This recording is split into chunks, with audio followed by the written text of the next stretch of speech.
Bienvenue dans cette minute utile du musicien. J'avais commencé un truc dans les grottes de Calais sur un plan de John Scofield. Et en fait, j'aimerais bien finir. J'avais pas eu le temps parce qu'il n'y avait plus de piles. Donc une fois retourné à la maison, là j'aimerais bien finir pour vous montrer un petit peu comment il joue sur l'ambiguïté entre le dorien et la gamme diminuée.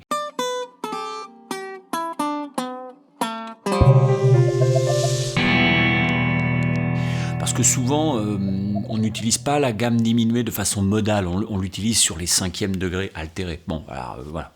Mais ceci dit, si vous ne connaissez pas trop la théorie, que vous aimez un peu le son de jazz, vous allez vous dire, tiens, sur un La mineur ou un La, voilà, La 7 même, si on fait ça par exemple.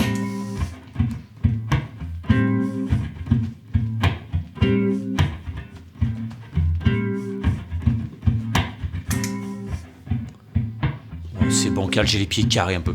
Mais ça fait ça. Si jamais lui le jouait comme ça, je vous joue tout doucement.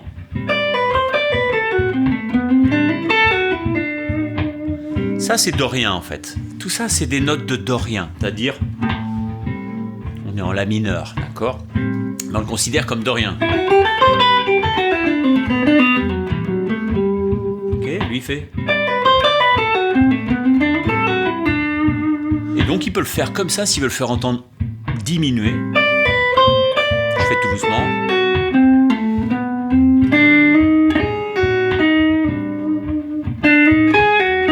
Au lieu de... En fait ce qu'il fait c'est que pendant tout le début, il évite les notes, celles qui changeraient le mode.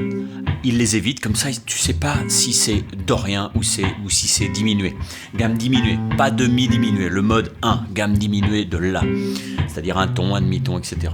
Je vous rappelle que pour la gamme diminuée, on y reviendra, on fera une formation à fond là-dessus parce que c'est un truc super. Mais le mode 1, ce qu'on appelle la gamme diminuée, c'est un ton, un demi-ton, un ton, un demi-ton, un ton, un demi-ton. C'est une gamme qui a 8 notes et qui est une gamme symétrique, on appelle ça du matériel symétrique. Parce qu'il procède de la division de l'octave en plusieurs parties égales. Si vous ne connaissez pas trop la théorie, écoutez juste le son que ça fait, puis dites-vous, tiens, j'aime bien ou j'aime pas. Mais cette gamme diminuée, elle a un deuxième mode qui est celui qui commence par le demi-ton. Okay, le deuxième mode, le mode 2, c'est demi-ton, ton, demi-ton, ton. C'est la même chose, mais ça part un peu sur l'autre degré. Donc lui, il va faire...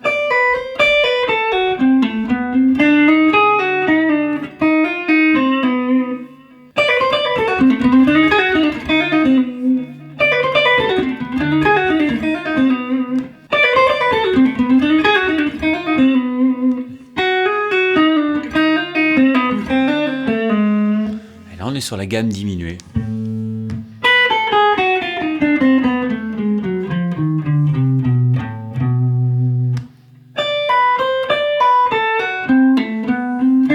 Jusque-là, on peut être en dorien ou on peut être en diminué. Et puis là, il fait...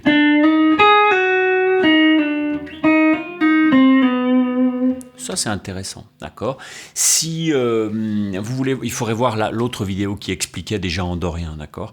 Et puis avec ça, peut-être que ce sera dans le même PDF. En tout cas, le PDF, il apparaît ici sur cette moitié d'écran. Vous voyez, c'est quand même carrément bien fait. Le père Spielberg a bien se tenir, un accord Scorsese, tout ça, c'est rigolo. T'as vu un peu, ça paraît comme ça. Donc allez voir ce PDF qui vous expliquera un peu le truc, qui vous donnera aussi quelques pistes pour pouvoir improviser avec cette gamme diminuée, prise dans un contexte modal, c'est-à-dire je suis en La mineur ou en La 7 pendant perpète, et je peux jouer avec ma gamme diminuée.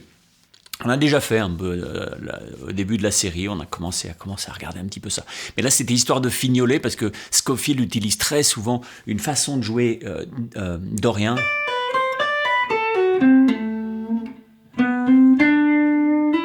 Ça, c'est quand même une façon ambiguë de jouer dorien. Quand on met que les tierces mineures en avant, ça veut dire qu'on tend un peu vers diminué. Bon, on y reviendra parce que le monde diminué, c'est tout un univers que j'aimerais bien développer. Parce que je sais qu'il y a plein de gens qui aiment beaucoup le jazz, qui aiment les couleurs ou qui veulent commencer à jazzifier leur blues et qui se disent, tiens, la gamme diminuée, je ne sais pas comment on s'en sert. Donc ça pourrait être intéressant de faire un... Mais alors là, on attaque un paquet de trucs, parce que le monde diminué, c'est un truc fabuleux. Fabuleux. Moi, j'ai passé des années de ma vie quand j'étais jeune, on va dire jeune, je sais pas, entre adolescent et adulte. J'ai passé une bonne partie de ma vie là-dessus parce que franchement, ça m'a passionné. J'ai trouvé ça fabuleux. Bon, on y reviendra. En attendant, n'hésitez pas à écouter John Scofield parce que c'est quand même un grand guitariste et surtout, un grand musicien. Alors, des fois, vous n'allez pas aimer parce qu'il joue des fois. Il joue vraiment avec le son très près ici. Tu vois, il fait ce genre de truc.